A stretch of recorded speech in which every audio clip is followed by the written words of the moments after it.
Já, ég hrættur það. Kæru hlustendur, það komið föstudagur. Gleðilegan föstudag. Já. Hvað segir kallinn í dag? Sorry, ég datt út. Ég var inn á lavazza.is. Já. Ég hef aldrei farið, maður verður drekklaðinn. Maður týnist í þessu. Já. Þú veist, kaffi gott, en síðan eiginlega betri. Já, við erum að sjálfsögðu hér, erum við að hella lavazza upp alla veggi. Maður verður nú samt að segja það, ef þið eru að keyra undir stýri. Ekki verið inn á lavazza.is. Nei, það er óábyrgt. Hafið lærvolgan bolla á milli lærana og drekkja á leiðinni í vinnuna. Já, og býðið með að kíkja inn á síðuna, komið við tölvuna. Já, þetta er svolítið, þau eru með svolítið gott slókan hérna, lavazza. Ég hef bara aldrei spáð í þessu. Þetta er fyrsti Eru þið ekki með engin stúri frá túrin eða? Þetta er fyrsti samfélagsmiðill heimsins. Nú? Þau hafa verið samfélagsmiðill frá árunni 1895 og heiðra hlutverk kaffis sem fyrsti samfélagsmiðill heimsins. Skemmtilegt. Skemmtileg líking. Já. En svo er það náttúrulega brauð og kó líka og við hvetjum ykkur að sjálfsögðu til að kíkja þar við og grípa eina Ostaslaufu? Já, ég fór aftur síðustu helgi. Er þetta eitthvað þvæla? Það er oft svona þegar þú gerir eitthvað fyrst, þá er þetta gott. Maður meiri fylling og eitthvað. Neini, alveg sama fyllingin. Það klikkaði ekkert frekar en fyrir daginn, sem er gott, sem er vel. Þau eru með náttúrulega hérna bílalúgu neðst á Laugaveginum, það sem gamla sjálfar. Já. Stórbrotin þjónusta geta bara pikkað þetta upp svona. Já, það verður gott. Og við erum hérna, í samstarfi með brauð og kó og lavazza og unnum vel við og þökkum við kærlega fyrir það. Nú, við erum með, ágætist þátt í dag. Drekklaðin pingja. Já, þú ætlaðir nú að dreipa eitthvað svona á hrekkjavöku businessnum. Já, vikuseitt. Já, svo eitthvað Mr. Beast. Já, þar er ég vikusnemma. Já. En þetta kemur út á því sama. Já, ég ætla aðeins svona að kíkja í pingjur listafólks í dag. Þú ert að leggjast á lægsta plan sem pingjan hefur farið í. Að ráðast á listafólk. Já, það kom hérna frétt með Sölku Sól nefnilega sko. Þannig ég hugsaði, gæti ég nú ekki grafið upp eitthvað listafólk Ég sagði bara, láta hann að Sölku mín í friði. Já, nei, við dreipum á þessu og eftir og svo eða kannski bara svona til að kickstarta þessu, þá hérna... Hún er líka knittfluencer, vissur það? Veitu, quitfluencer. Knitting. Hvað er það? She's knitting. Hún er komin í prjónin. Já, meina það. Knittfluencer. Já, er hún eitthvað að selja út af það? Það gæti verið inni í þessum tölum sem þú ert með. Já. Hún gerði þetta í prjónabók. Já, hún gerði það, já. Já, við kíkjum á það hérna á eftir, en það er kannski réttast að minna á að ég fékk aðhald eins og oft vill gerast á djamminu hjá manni. Núna helgina. Já. Og þá var þarna stelpa sem að... Kildiði kaldan? Nei, hún gerði það nú ekki. Hún kvartaði vissulega yfir því að við höfum skýrt þáttinn okkar fasteignir. Já. Og það var nefnilega ekkert fjallað þannig með einhverja 2 mínútur og hún svoleiðis lét mig heyra það þarna og veistu, ég ætla að taka þetta á kassan. Ok. Og þetta er kannski ekki besta fyrirsögnin sem við hefum getað samið en við getum náttúrulega gert gott úr því. Kannski ekki í dag en einhver tíma seinna helga einhverjum förstaskaffi. Ég segi bara nei. Við vitum nú kannski ýmislegt um þetta, eða þú veist, vissulega er ég eignalaus en maður þekkir svona fræðin kannski, maður getur farið í lánin, útskýrt þau eitthvað nánar. Þú getur farið viðamöll. Já, bara hvernig fólk fær seljandalán á fyrirtækið sitt og svona. Ég var einmitt að heyra, ég reyndar sko, ég er með eitt braskráð, ég veit um eitt braskara. Fólk áttar sig ekkert á því, það er álag á fyrirtæki. Já. Þú færð ekki sömu vexti í íbúðalánum og einstaklingarnir. Nei. Og ég var að heyra einu braskara sem er að spila inn á þetta trend. Já. Alltaf þennan sér, eign til sölu á höfuðborgarsvæðinu. Sér að það er fyrirtæki skráður eigandi, þá var það væntanlega til að vextirnir eru búin að hækka og eitthvað aðeins kannski farið að býta í afborganirnar og hvað þú ert actually að græða á þessu. Hendi bara í boð, 5% út og ég held hann hafi sagt eitthvað 20% við kaupsamning, restin seljandalán bara í 10-15 ár sko. Það er sniðut. Grimmur, spilar hann ástandi. Þannig að eins mann stöðir annars brauð. Já, svo sagði skáldið. Já. Og þetta er náttúrulega bara... Þetta er fasteignir 101. Já, þetta er heilræðið inn í helgina fyrir fólk til að spá í sem að vill svona nýta sér þessa háu vexti sem í gangi núna. Já. Nú, svo náttúrulega októberliðin, þetta er fyrsti þátturinn okkar núna í nóvember. Já. Og október hefur runnið sitt skeið og þá finnst mér kannski réttast að fara svona í smá recap og þá kannski helst hjá bræðrum okkar og systurum í Slátufélagi Suðurlands. Já. En þar áttu sér stað ein viðskipti í október. Sko, eitt hérna, sorry. Já.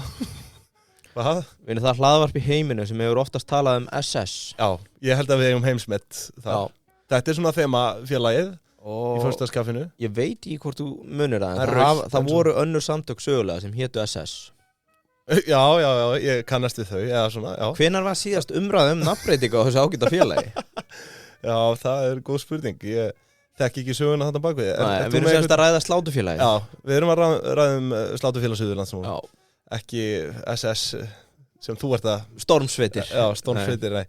En það voru viðskipti bara til að taka allan vafa. Það var eitt sem sagði, þið eru alltaf að tala um SS. Já. Og þá sagði ég, er ekki þessi Arnar svo mikið aðdáandi Hitler? Og ég sagði, nei. Þetta hefur ekkert með það að gera.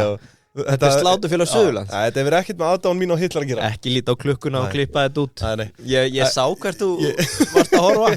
Ég var tilbúin að íta á takkan Við pípum þetta kannski. Nei, en það voru ein viðskipti í október upp á 21.000 krónur sem að þó náðu að hækka markaðsvirði félagsins 64% úr 360 miljónum í 592.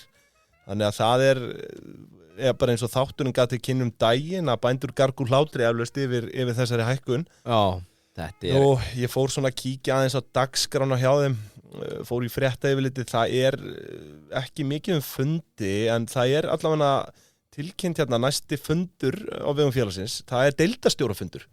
Og verður hann haldinn í mötuneyti félagsins á Hvolsvelli klukkan 15 þann 16. desember næstkomandi. Já, og eitthvað stórt að gerast þá. Já, ég þekki nú ekki hvort hann verði svona opinn almenningi en við hvetjum fólk til að kíkja ef hann er opinn. Ég hef allavega hugað á því að kíkja. Ég held við verðum að fara að gerast hlutafar sko. Já, hvað eru margir deildarstjórar þarna? Hjá SS? Já. Ekki hugmynd? Nei. Ert þú með það? Nei, þú ert svona Ég stjættinn dvínandi deildarstjóra, ég er lobbisti fyrir þau. Þú ert inn á þessu áhuga sviði, þú vilt fjölga deildarstjórum. Já, klárlega. En nei, ég þyrfti eiginlega bara að fara í úttekt á því. Þurfum að komast að því. En já, þetta var svona það sem að kannski bar hæst í október. Já. Á markaðnum. Það var þessi gífulega hækkun SS. Og ég held að hún sé nú bara svona outperforma öll önnur hlutabréf í þessu 21.000 króna viðskiptum.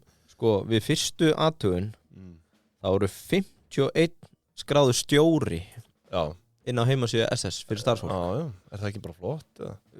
Þetta er örugglega eitthvað besta stjóra hlutfall sem ég hef séð á ævinni.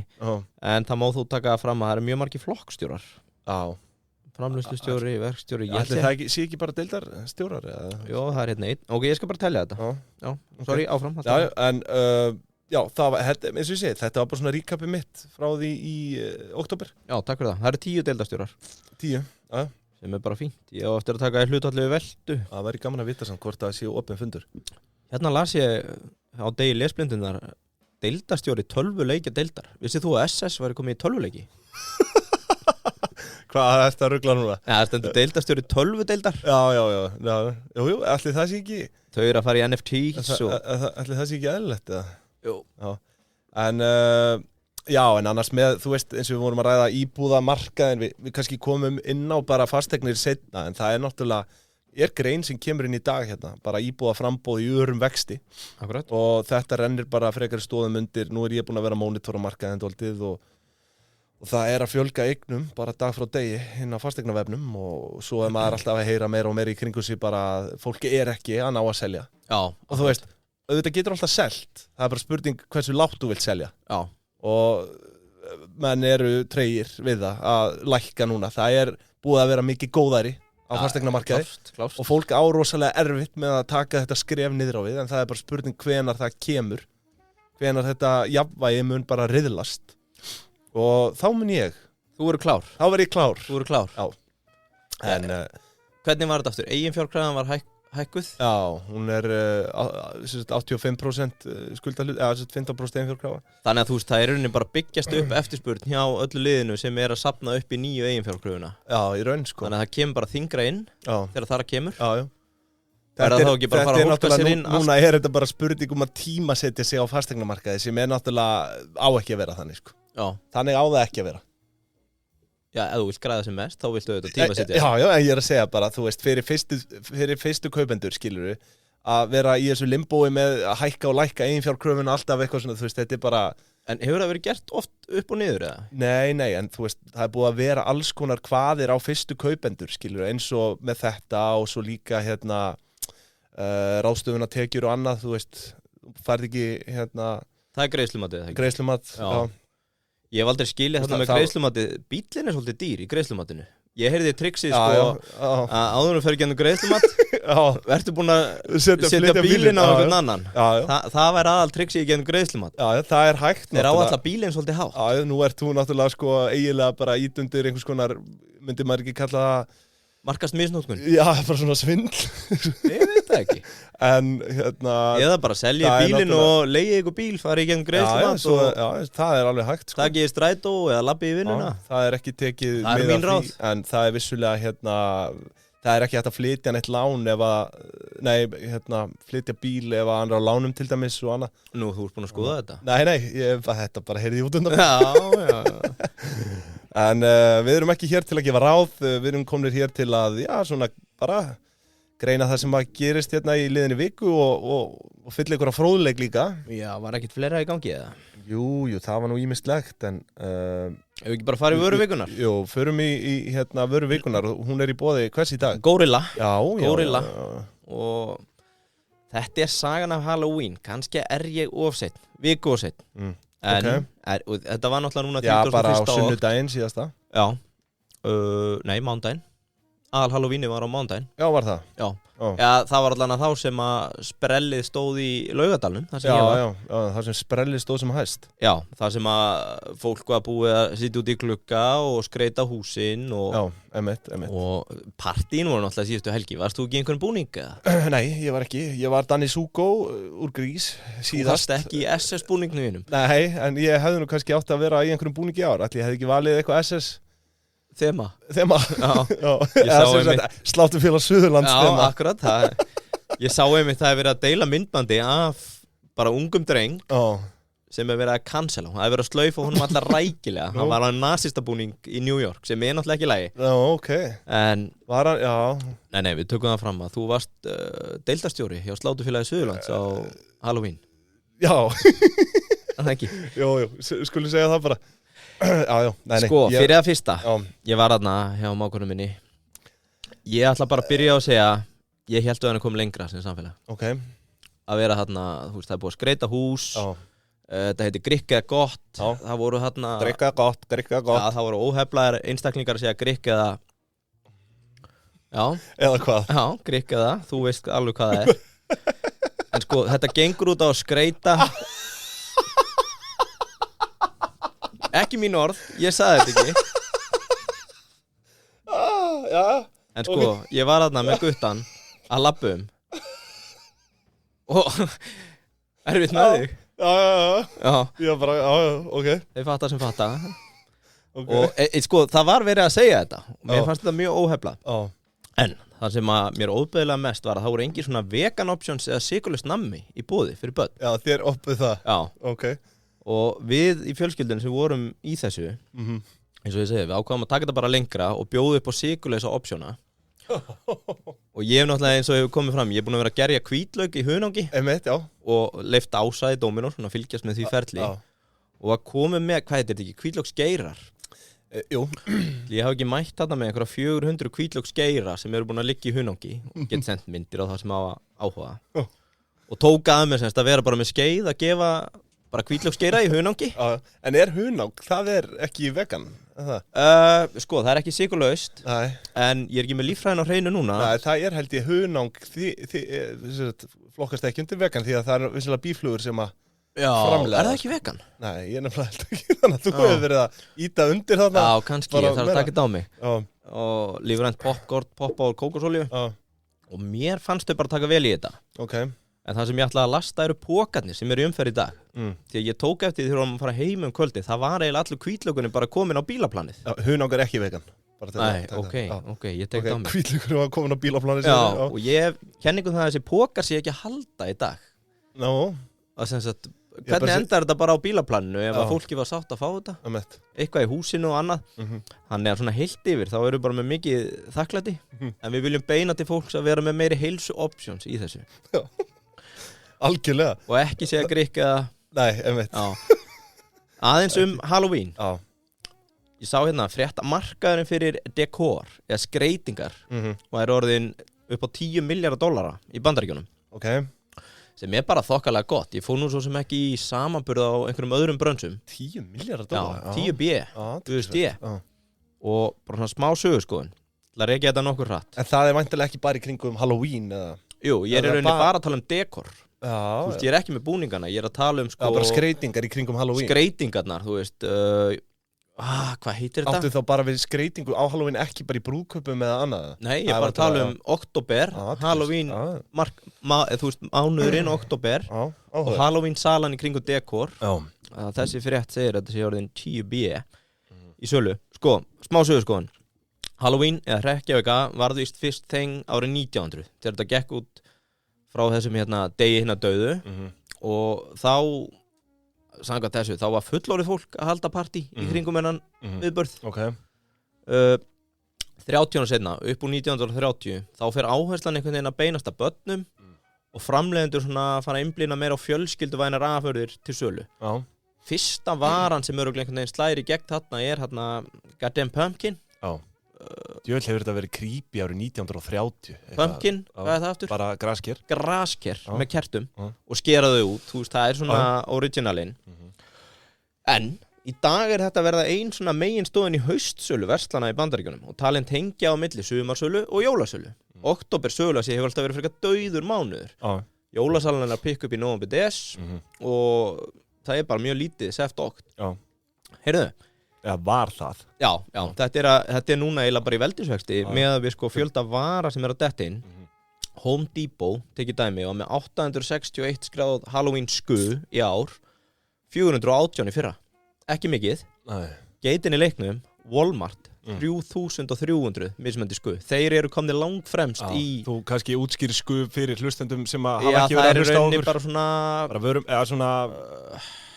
eitt strikamerki eða bara hver vara Target með tæpla 200 og það búist við að þetta muni stóru aukast á næstu árum. Þetta stock keeping unit. Já, akkurat. Og við ætlum ekki að útskýra eða skannamerki fyrir að Jón Ásgeir mætir í þátt með okkur. Nei, já, það dýl. Það svona retail. Eigum við að semja það? Já, ekki spurning, en það náttúrulega fjölgar auðmönnum hjá okkur. Já, það verða auðmenn á næstu viku. Það aldrei að vita nema að það verða auðmaður í næstu viku. Akkurat. Þetta með okkur. Sko, einn risastór kostur í þessu fyrir smásölu fyrirtækin að þau eru að pússa, ekki pissa, til að dýrum hlutum að fólki í nafni svona samkeppni milli húsa. Þú nærð að búa til svona, ætla þú að vera með að flottast í götunni. Ertu með, og svona það eru svona keppnir og eitthvað, bara eins og með jólaljósið. Mikið svona móður í Bandaríkjunum, sko. Já. Og það tekinn dæmi bara einhver 12 feet, 12 feta, það 2 eitthvað metrar. Nei, 12 fet, ekki svona 4?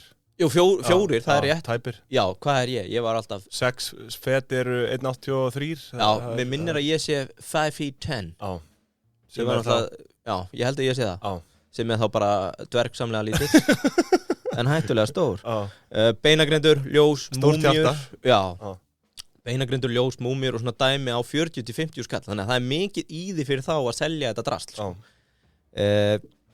Nú ætla ég að taka eitt skref aftur á bak og segja frá því allra áhugaverðasta sem hefur verið gert í þessu.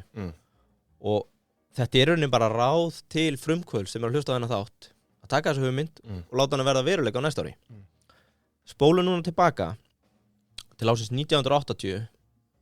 Stödd í Kaliforníu. Það verslun að nafni Spirit. Eða Spencer, ég var í með það. Spirit eða Spencer. Annarkvort. Þarf ekki að heita það.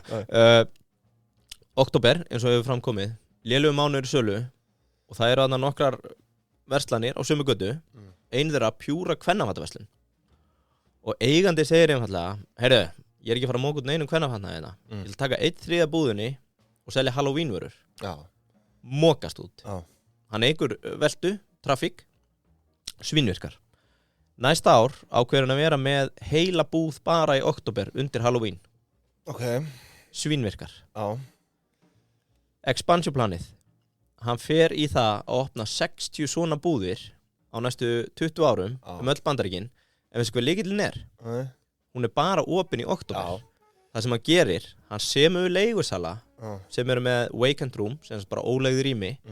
Hæ, þetta er búið að vera ekki leigu. Þetta er aldrei á sama stað. Það fer bara eftir hvar er laust rými. Þetta er svona létt pop-up pæling. Hann er bara með Halloween pop-up verslanir.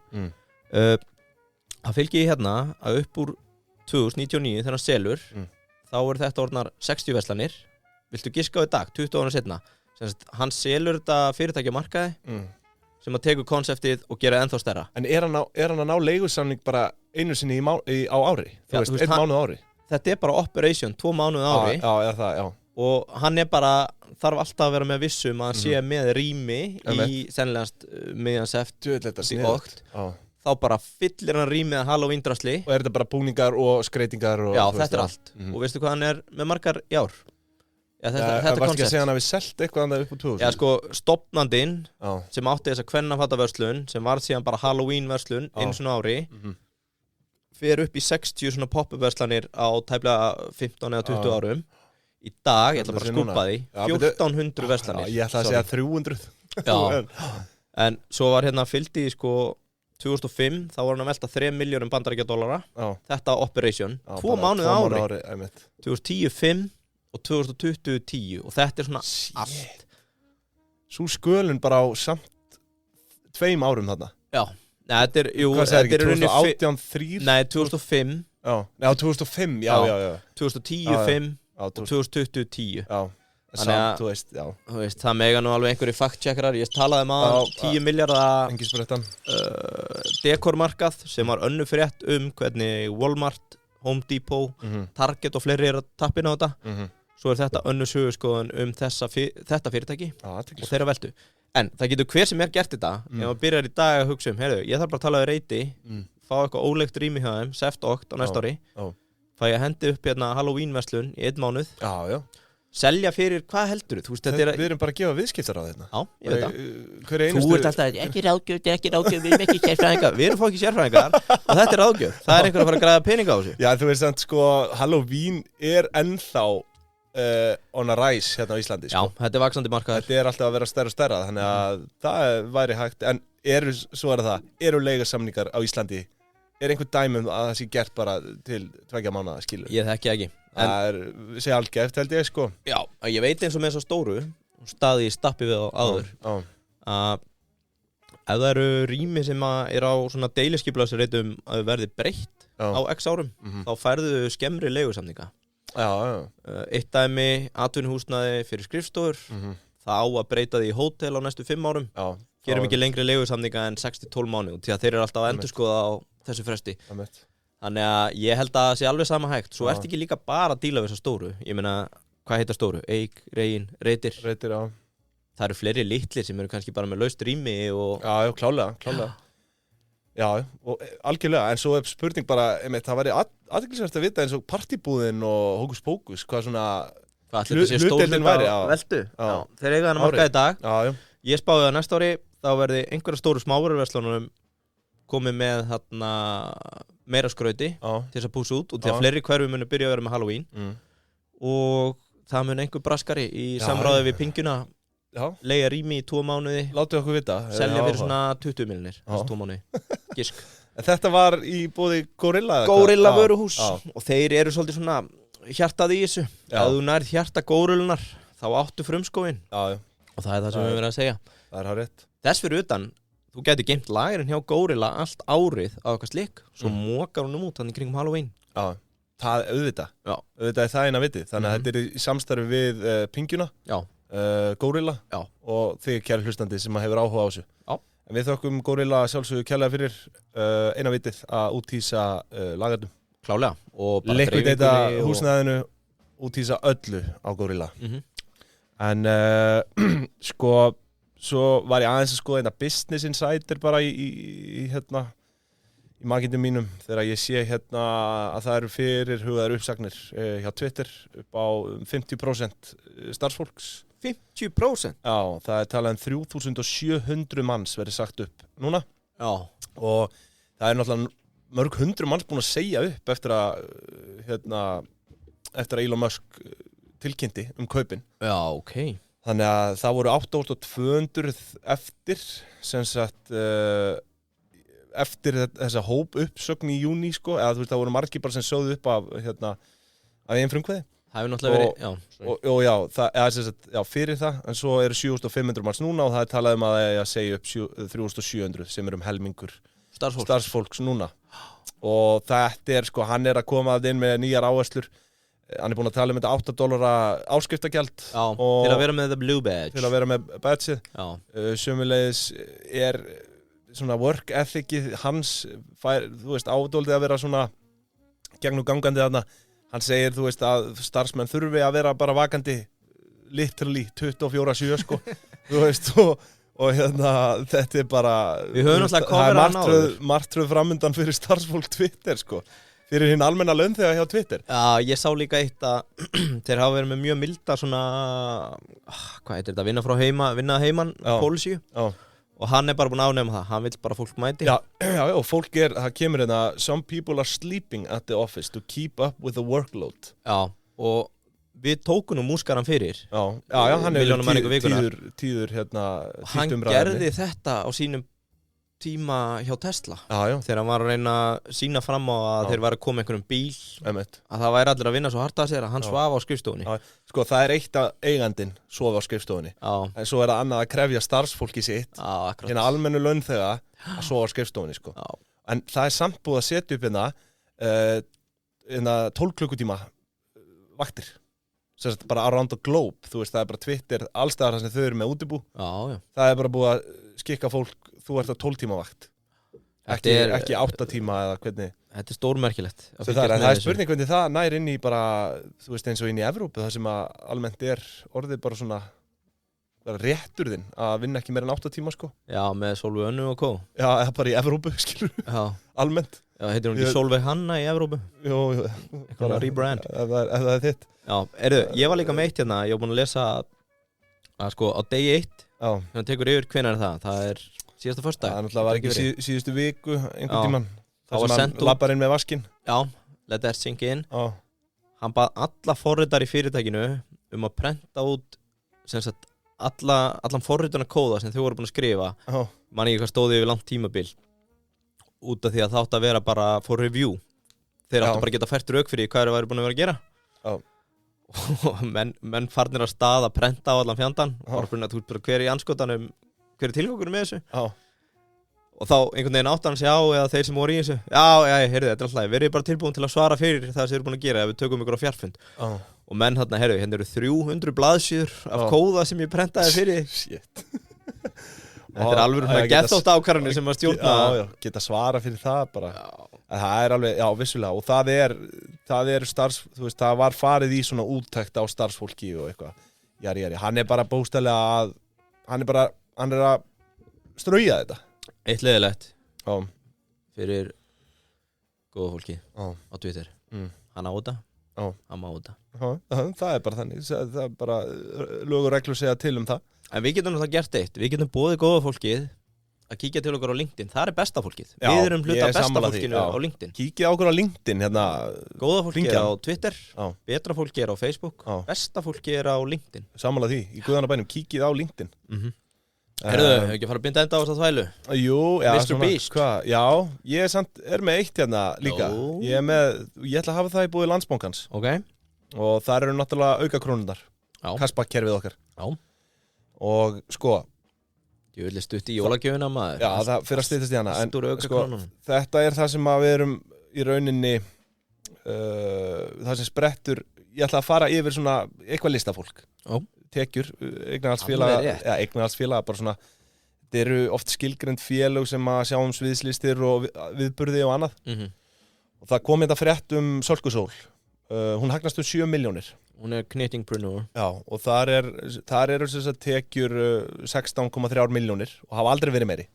Og þegar ég las þessa frétt þá svona, já, datt mér í huga að kíkja á einhverja svona sem að ég myndi finna. Ég fann nú, þú veist, talsvert fleiri sem ég langaði að skoða en fann ekkit alla. Já. En það félag í eigu til dæmis Friðriks Ómars. Já, ég hef heyrt að hann gerir það gott. Já, það reyndar bara ásendingur frá 2020 en þar voru sko tekjur 27,7 milljónir og hagnaður 1,1 en árinu áður, 2019 before COVID þá var sala upp á 95,9 milljónir eða þess að bara tekjur í félaginu af verkefnum og vörusölu og það sem sagt bara uppsetning tónleika og annara listviðburða þannig að hann með einhvers konar viðburða fyrirtæki þetta ekki bara hann að kassa inn fyrir sína framkomu og byrt ég náttúrulega maður þekki ekki nóg vel en ég hef einmitt heyrt að hann sé svolítið bakbein í mörgum tónleikum sem haldnir Fiskidagurinn á Dalvík svo hann bara segur sjálfur að halda tónleika í samstarfi aðra og þetta greinlega, þetta ágætt svelta viðskipta jöfur tæpar 100 milljónir nú svo það Bubbi Mortens hann nú með bæði EHF og svo SLF og eðli málsins samkvæmt ætti nú ekki komast í SLF reikninga en ég ætla það góða við á tekja Bubba núna hann ekki að fara að bauni við á Twitter ég sá að hann var hættur á Twitter hann hættur þar en hann með EHF sem að virðist vera bara svona félag sem heldur á mestu utanum útgáfu og höfundarétt hjá hann metinn á bókfæri virði upp á 18 milljónir útgáfu og höfundaréttur það hefur nú eitthvað verið afskrifaður aflust í gennum tíðina að niðurfærður og en svo það með þetta SLF sem að virðist halda bara utanum allavega það sem kemur fram í skýrslu stjórnar að það að hafa tilgangur félagsins að hafa með höndum tónleikahald og stunda aðra starf sem tengda afþreyingu og menningu nú vitum við náttúrulega að hann þú veist, hann hlýtur að vera að fá eitthvað af Bubba-leiksýningunni Nýju líf hann með nokkuð breiðar tekjustóð en því miður erum við erum bara með ásending fyrir 2020 sýningin komst eiginlega ekkert á fullt sving fyrir en bara svona seinni hluta 2021 og í byrjun 2022 en tekjur 2020 eru 35,3 milljónir og hagnaður 14 þannig að það má áætla að hann hafi nú haft eitthvað að gera kallinn í COVID-inu hann hélt náttúrulega fjartónleika í COVID hann gerði það sem var nýjung hann fór að selja listaverk hann gerði það líka og hann hef ekki þetta auðvitað einhver partur af því árið 2019 þetta 30 milljónir þannig að 2019 má alltaf tónleikar hafi verið í fullu svingi hjá honum en 2020 má alltaf það hafi eitthvað dottið niður og það aldrei að vita nema þú veist listaverkin séu inn í þessum tekjum hendum engisbrettunni samt ég held að sé alveg 100% að neyðin kennir Bubba að klálega en hann gerir vel 2020 svo komst ég inn í Kaleo EHF og það nú einhver djús ég gerir nú ráð fyrir að þetta sé haldið utan einhvers konar starf sem þeirra bara á Íslandi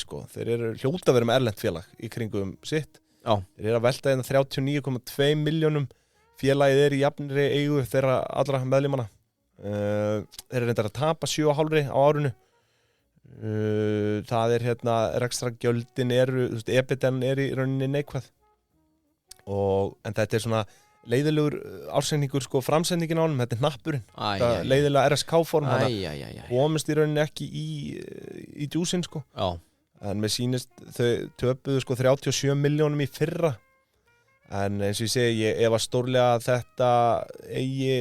þessi ársendingur eigi við erlendu gigin þeirra þeir að velta meir en 40 milljónum þar ég nokkuð vissu það svo komst ég í eignarhaldsfélag bara félag í eigu hans Mána Þorkell Máni það eru tekjur 68 milljónir 2021 og hann alltaf gátt bók vitum það hann í rauninni nánast tvöfalda tekjur sínar á milli 2020 og 2021 Móka út bókinni Alltaf sé að móka út bókinni það aldrei að vita, það hlýtur að vera einhver partur af þessu allana það ekki orðið normi í dag samt það bannað að bera 2020 við nokkuð skapaðan hlut þú verður bara að taka 2019 og 2021 getur eiginlega ekki tekið vöxtinn á milli en 2020 þú veist, hann náttúrulega umbóðsmaður við vitum það hjá hverjum? Ég held að hann sé hjá Frikka Dór meðal annars þú veist, hendum engisbrettuna á þetta. Þegar við setjum engisbrettuna þá erum við ekki alveg vissir. En við ferum okkur allir ábyrgsamt, en þetta já, hann umboðsmaður einhverju leyti og þú veist, þetta virðist vera bara félagi sem hann tekur inn tekjur.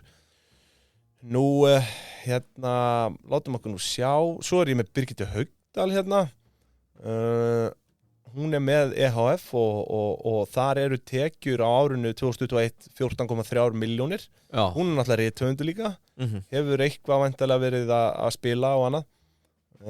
Samkvæmt ársreikning þá megin starfsemi félagsins sviðslistir og ritstörf, þannig að þetta blandað. Hvað heitir þetta barnabækunar? Lára, já.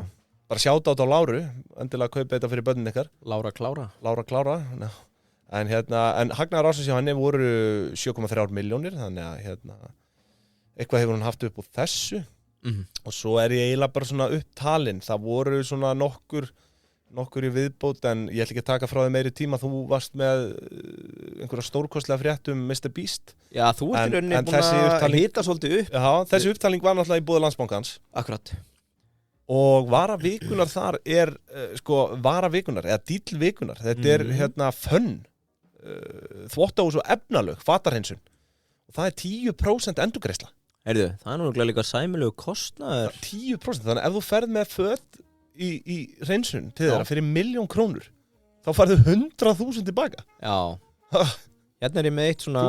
Þú ert nú duglegur að fara, þú ferð nú örugglega með fyrir 1.000.000. Ég læt þrífa þarna að með spjarirnar. Já. Nokkru sinnum á ári. Já.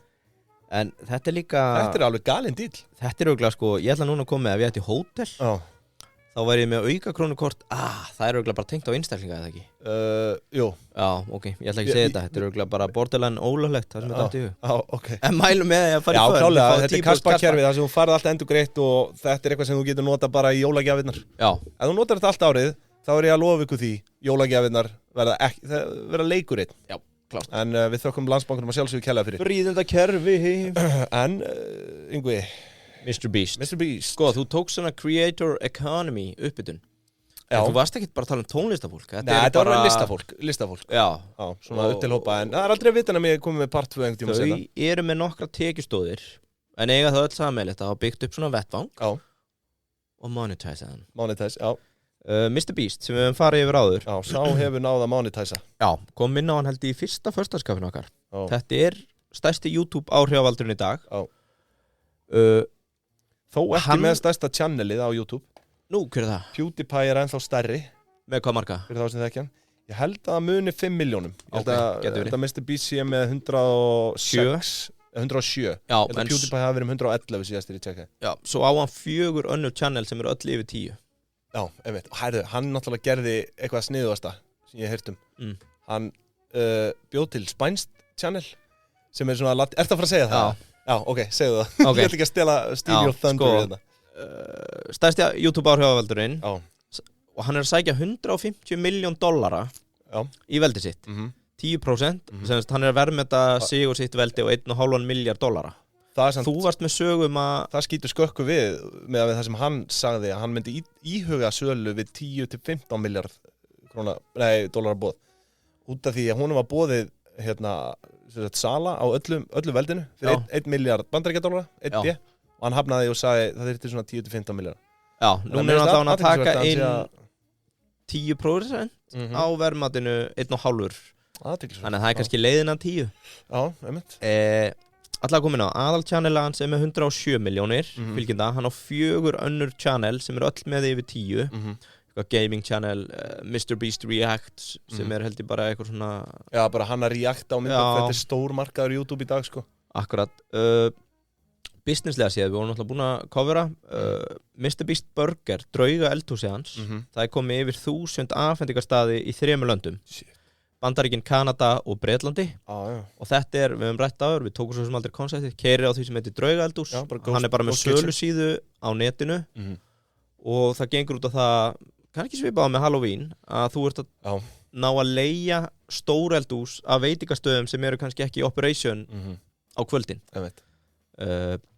veit svo sem ekki hver það ætti að vera hér á landi en ég meina það eru örugglega heill hellingur af eldhúsum sem var hægt að leigja bara kvöldinn ég meina þetta önnur viðskiptahugmynd til ykkar við höfum ekki séð svona ghost kitchen hérna á Íslandi þannig að bara skoðið það Feastables, súkkulaði sem hann lönsaði í janúar þess ári samkvæmt honum búið að selja fyrir yfir áætlað að selja fyrir yfir $10 million á þess ári sem bara milljarður á fyrsta ári í súkkulaðisölu tökum því og það sem ég ætla að segja, sem samt ekki nefnt þarna það sem mér finnst áhugaverðast og ég gef honum mest kredit það þýðingaþjónusta sem hann búinn að setja í loftið og máli var hann áttaði sig á því að hann væri að búa til content sem var algjörlega uník og nær 107 milljón fylgjenda og svo fyrir hann að skoða aðra stóra markaði og tekur eftir að það ennþá ekki komin Mr. Beast í Brasilíu það ekki komin Mr. Beast í Rússlandi Latin America bara... og þar tungumála örðuleikar það er lönd sem þekkt fyrir að kunni ekki og læri ekki ensku bara heimlega akkurat, og það sem hann gerir, hann byrjar sem að fara til Brasilíu sem held ég 200 og eitthvað miljón bara með stærstu löndum heims í mannfjöldatali og það sem hann gerir er að hann lætur bara þýðingaþjónustu í Brasilíu döbba allt efni sitt og þýða og byrjar að spýta út bara gömlum og góðum myndböndum og öllum nýjum myndböndum á sama hátt, bara með núna á spænsku bara strax bara í rauntíma og svo hattar hann, býtu, ef ég með þetta vandamál ég stærstur í heimi, ég að leysa það fyrir sjálf á mig ætla að sé ekki fleiri með sama vandamál þannig að hann monetisar þetta og býr til þjónustu og hann líka tengdur hann að þýða fyrir önnur YouTube channel hann búinn að stofna fyrirtæki sem núna að byrja að þýða í Brasilíu svo þetta líka með þennan hóp YouTubea, hann getur heyrt í Paul Logan eða Logan Paul eða aðra influencera og hann vist bara búinn að vera að segja, heyrðu, komið bara mér ég með þýðingaþjónustu til Brasilíu, get gert það sama fyrir ykkur og ég man ekki hvað kötti var, þú veist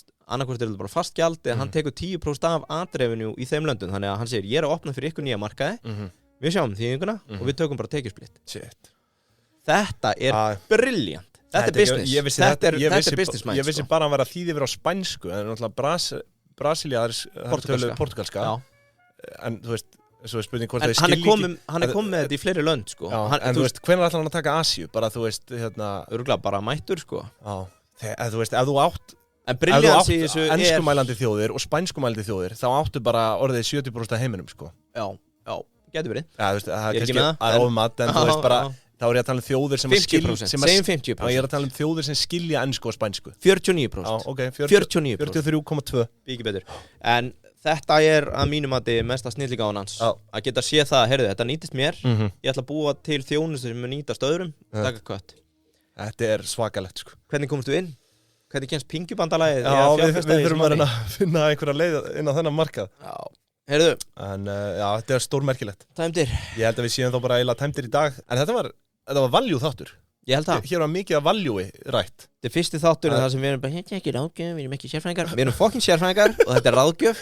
Nákvæmlega það sem Gerjaður hvítlaukur er ekki vegan en hann er drullu góður. Já, hunangsgerjaður. Hunangsgerjaður hvítlaukur. Og hann er heilsuvæn valkostur. Á Halloween. Algjörlega. Takk ég að til ykkar. Já, og svona lokum kannski að minna á pingjubandalagið inn á pingjan.is, þar getið skráð ykkur á póstlista. Pingjan.is er ekki tilbúin en hún er í bígerð og við hlökkum mikið til að sýna ykkur það. Sömuleiðis Dýbind og Pingjan og á LinkedIn. Hvar eru við ekki komnir? Ekki á Instagram. Við erum ekki á TikTok. Nei, og ekki á TikTok. Það þurfti kannski að skoða það. Já. Við erum Mr. Beast Íslands. Ég vil væri það. Herðu. Þetta bara hugmynda kvikni í beinni hérna. Já, ég held að við fáum fjárframlög og erum bara að dæla peningum í eitthvað, láta fólk gera eitthvað rögl. Já, ég held sér frekar easy. Þú myndir ná, held ég, 1000 followers á fyrstu viku. Já. Ef þú fer á TikTok og segir, heyrðu, ég verð í Smáralind klukkan 2 að henda 10 sköllum í gamalt fólk. Já.